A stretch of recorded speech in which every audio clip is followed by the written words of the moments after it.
A driven young African change maker tells us how the excesses of public administrators can be curbed in the African context. Good to see you again. Great to have you. You're very welcome to the set. Thank you, sir. With me on the program is an exceptional young leader from the Southern African region, Melusi Mngomezulu. Melusi, you're very welcome to the program. Thank you for having me. You know, when I first saw you, I knew that this is someone special. Tell us a little bit about your origin. Thank you so much. Let me first thank you for having me here. I am from Babane, Swaziland, which is in the outskirts of the capital city. I grew up there basically, and I was raised by a single mother, and I grew up in a family of 4 girls, so I'm the only boy. And growing up has been, or was rather, not easy. I wouldn't say there were times where we didn't have something to eat, but if you have a mother who was self-employed and who wasn't much of a literate person, and he had to try hard to make sure that we had opportunities that she never had. But then that's how I grew up, and that's how our life was made up. And you would see her waking up every day, putting as much effort to what she was doing to ensure that me and my family had a better future than she had. That's how I grew up. I understand that you're very kind of focused on the area of environmental sanitation in Swaziland. And I'm curious to know what steered you in that direction. I work in the field of monitoring and evaluation, but then in where I'm currently working, I actually look at the aspect of water, sanitation and hygiene. So I'm supporting World Vision national programs to ensure that they are effective monitoring and evaluation processes, structures, and collaborators in place, so that we can ensure that the programs that we're implementing are well monitored, they're efficient. We can realize what went wrong or what didn't go wrong, so that we can inform decision making and programming as well. Your background is very unique in the sense that you come into the program from a monarchy. Yeah. And many Africans are familiar with King Mswati. And I just want to ask you, what is life like in Swaziland? Interesting. It's a beautiful place to begin with beautiful people. And in terms of our politics, I'm sure, as you've said, we're one of the last absolute monarchies in the world. And that makes us unique.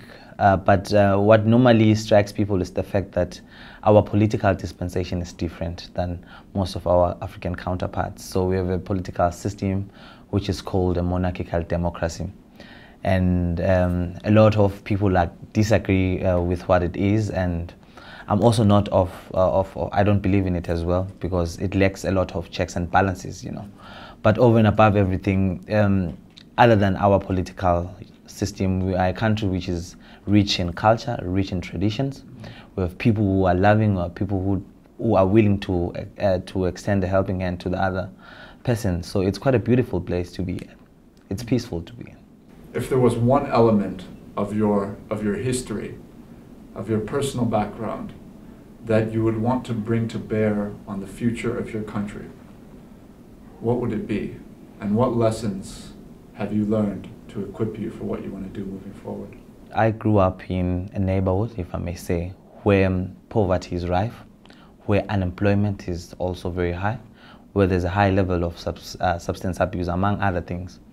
And you would see, or you would realize that having grown up in that place, normally your future is predetermined as to what can you become and how far you can go.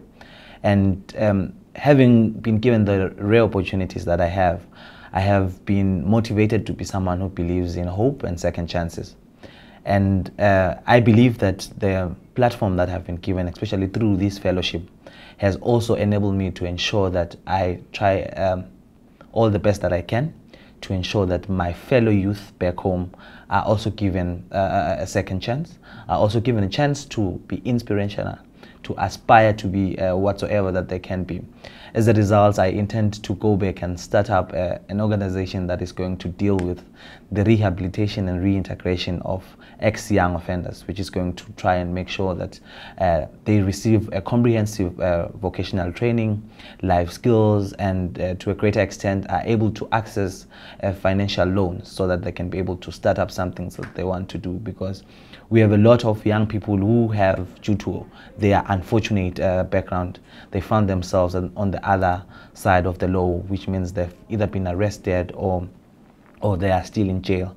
As a result, no matter how much they've tried to make sure they're well integrated into society, they still struggle because of systematic challenges, they still struggle because of acceptance, they still struggle because they cannot make a living.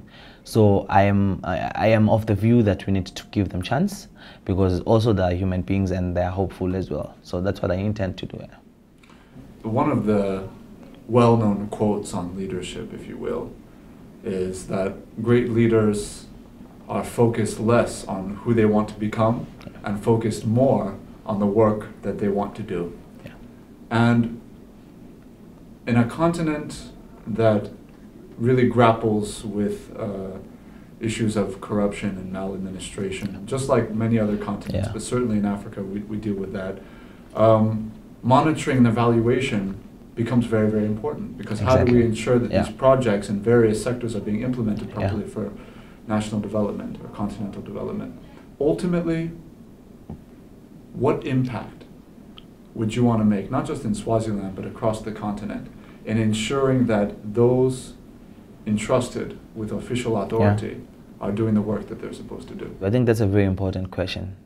So we are currently having a crop of leaders that do not believe in results-oriented development courses, you know. So we often believe that if we want to do something, we're just going to go there and do it. For instance, if we want to provide people with safe drinking water, we're not going to take our time to, in fact, first touch base with them to make sure that is it water that they want, right? And this often results in us designing programs and projects that are not even actually targeting the people that we want to target. They're not even achieving the impact that we want to achieve.